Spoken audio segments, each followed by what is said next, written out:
Welcome back. Hi, I'm Kelly. I'm Rich. And we're One of Us Adventures. Let's go. We are trying to finish off some stuff under our floor so we can get the floor back in, and this is our list.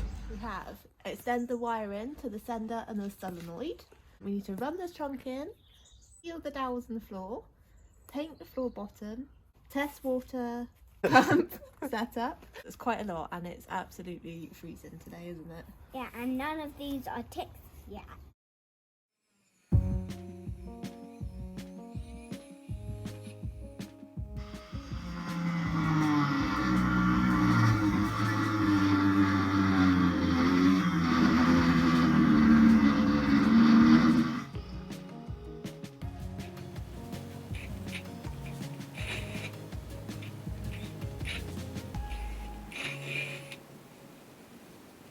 That hole up there.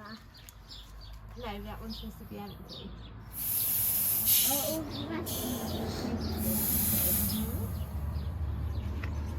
Air tools for the win. You two, look. There's some here too.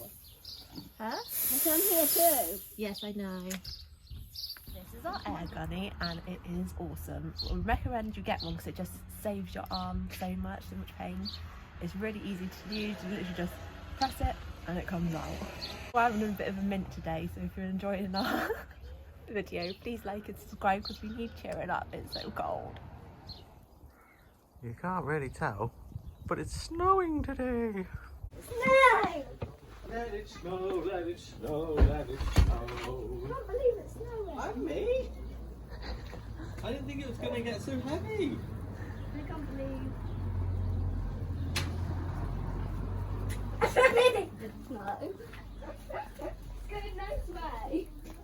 And can you keep the snow safe? No, it will melt, darling. Lily's got some snow. And what's Rich doing? I've installed the first piece of our cladding on here. What do you think? Yeah, looks good. Love it. I love it so much. What I'm actually doing is, because we've installed the like a little straw in our tank, we want to test that it works before we secure the floor down. So I'm just going to screw this through into here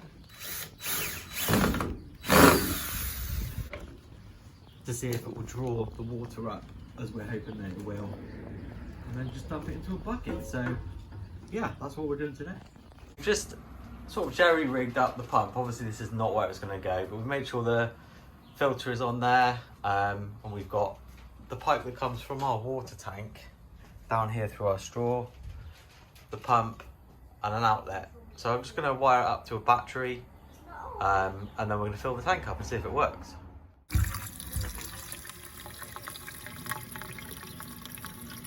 Going in. I do know. How much do you need?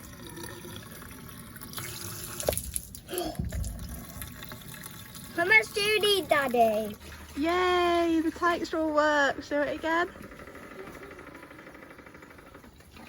Yay! The water's being drawn up from our tank that's underneath the vehicle via a straw up through this long pipe here, which is going to be much shorter, and it's just coming out of here.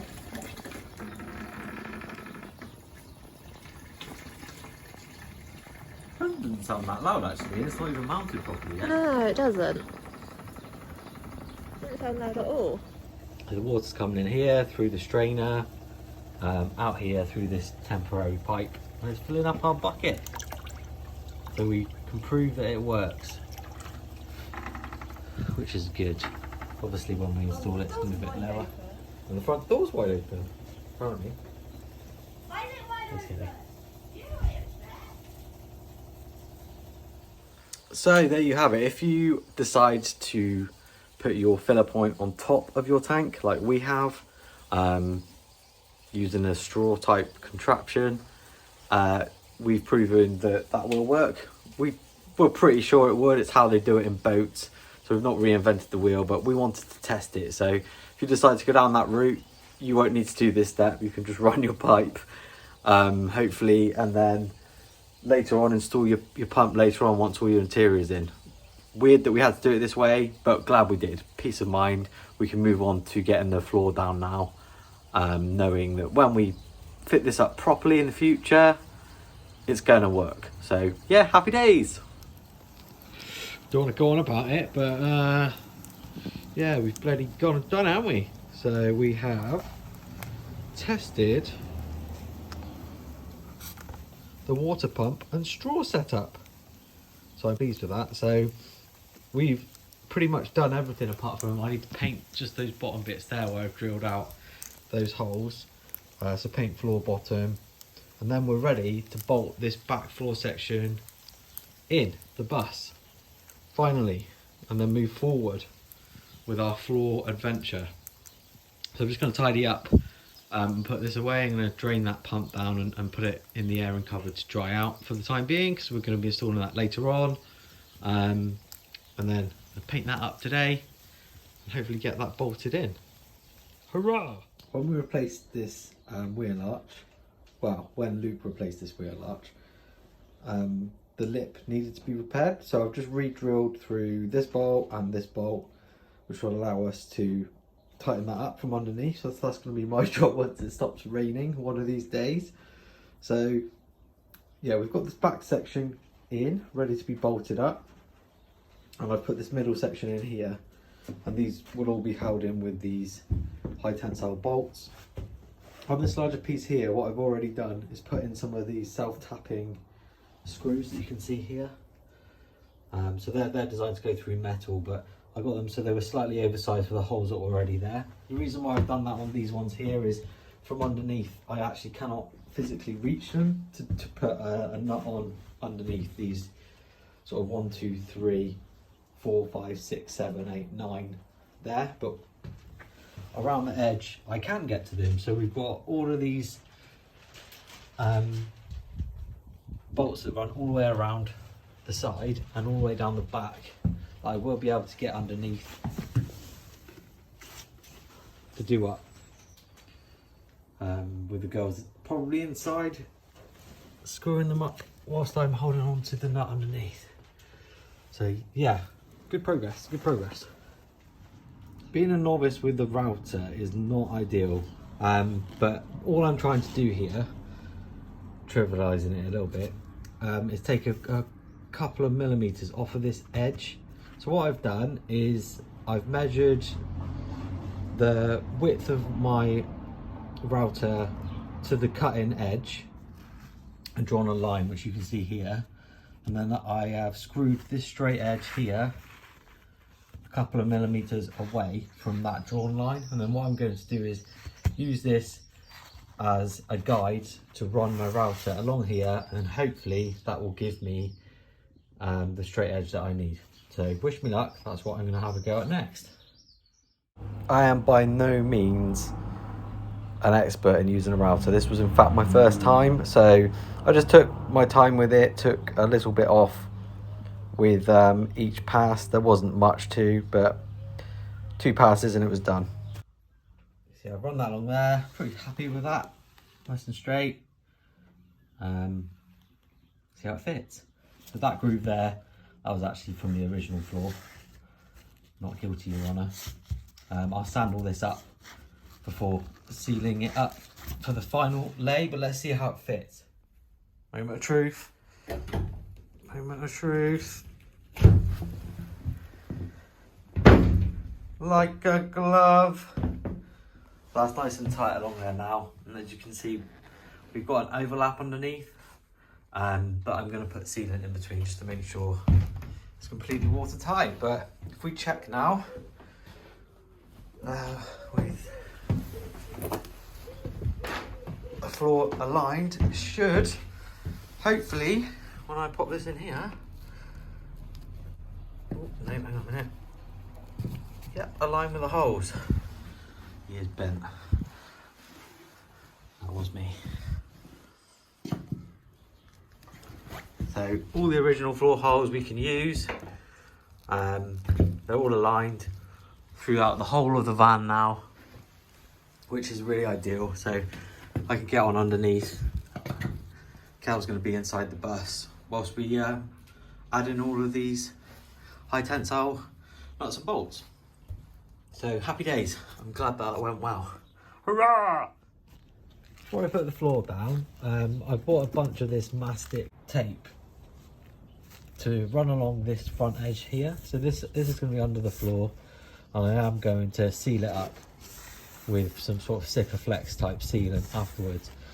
But I've run a whole strip along the front of the floor here just to make sure that the floor is properly sealed on this bottom level. So I'm going to peel that off now and slide this front piece of wood back into place. And the floor is starting to go back in. These are the holes for our seat rails to attach to.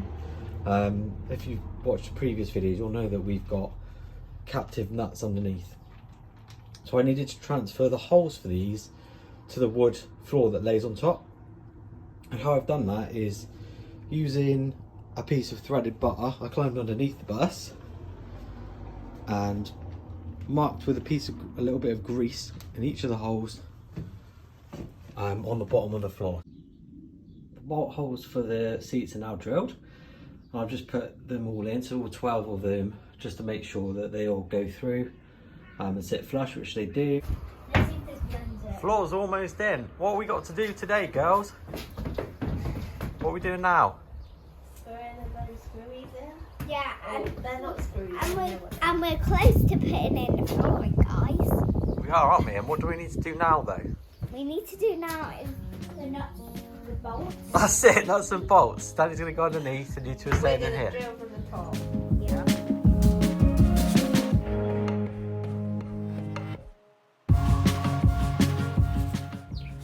Okay, so I'm under the bus. I'm just going to show you what I'm having to do under here. Kelly's in the bus doing these up whilst I'm doing this. So, see that little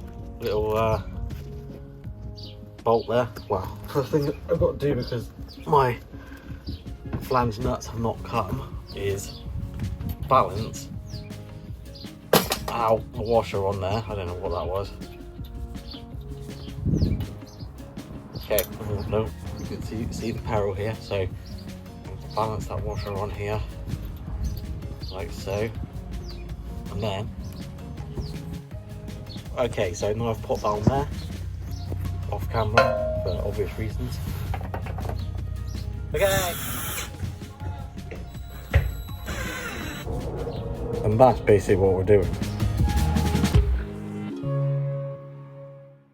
Kel's done a grand job of tightening them off in the inside whilst I was underneath. They're all in now.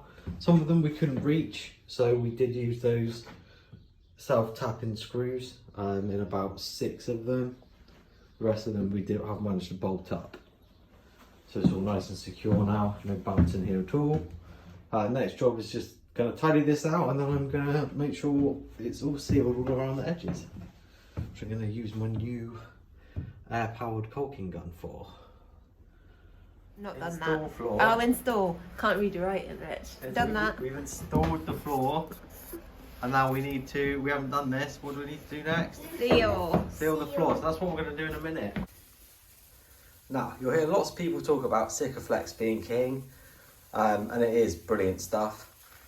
It's also quite expensive, so I've had a look around and found on the interwebs that boat builders recommend this stuff, which you can get from Toolstation. So it's called Puraflex. Apparently it's very similar.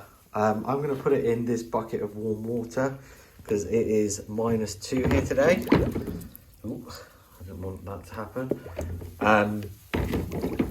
It's -2 here today, so what that will do is make the sealant go a bit hard, and it won't flow as well out of the gun. So even though I'm using the air gun, I'm just going to make sure that that's a little bit warmer, so it should make things a little bit easier for me. A bit of a closer look at our newest air tool. So it's very simple. This bit unscrews like so. Sorry. This bit unscrews from the back and the front. You need to unscrew the front bit, and then a little tip, just be careful you don't lose that gasket on the inside, because when you take out the cartridges, sometimes it comes off with it, and you could accidentally throw it in the bin. But it's essential you have that because it maintains the airtight seal. You just do it up, hand tight, pierce it through, pop your nozzle on, attach it to your gun, and away you go. A little tip though, so you really don't need to make the nozzle too huge, because otherwise it just fires it all out. So just be careful when you're chopping that down. I always start it with the smallest possible and then work my way up. So yeah, just put that together and I'll show you a bit of a time lapse of me sealing up the butt.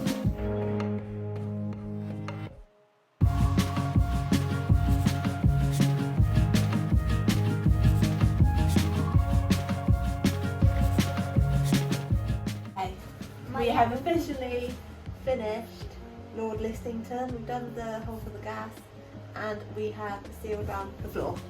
No, we haven't finished them. Yeah? Look for more. No, go take it.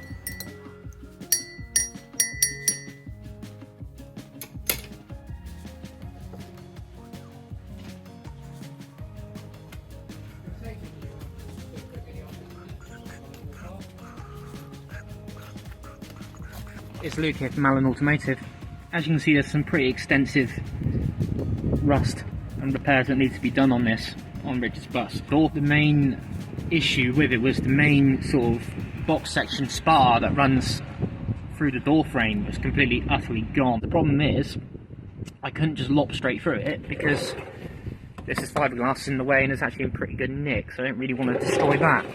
What I ended up doing was chopping away. There's about 4 layers in here of actual structure that I'm going to have to remake and replace. It was all rotten anyway, so it all had to come out, so it's no big drama, it's just obviously a bit of a faff. So what I've ended up doing is cutting the actual door frame here and just here, leaving quite a substantial gap, and then bracing the door frame here to stop it from moving. So from here on now, the idea is to replace it with some of this. Yeah, Luke cut apart some sort of old cabinet to get this really hefty piece of box section that's allowed him to repair in down here. Let me show you this angle around here. With a really sturdy piece of box that runs all the way up and then welds into the older box section up in here. So that's going to be really strong and a foundation for all of these other repairs that he's going to make. As you can see, our Mercedes Vario still needs an eye patch at the moment. Sadly, when Luke was working on the bus, he did injure himself. So he had a grinder disc sort of explode and take a good sizable chunk out of his thumb. So we felt really bad about that and wish you a speedy recovery, Luke, and hope to see you soon. Yeah, dude, we're so sorry. I hope you feel better. Next week, we're going to show you how we're going to be able to access our water tank from above. And we are also going to be talking about our layout, which makes it seem so much more real. So, thanks for watching, guys. Please do like and subscribe and leave us comments. Leave us comments. The comments are like the best part of our week. So, we'd love to hear from you. Stay safe, guys, and we'll see you soon. Bye. Bye. With the race. Is that for the England rugby that's on later? Yeah. Do you think England will beat Wales? Yeah.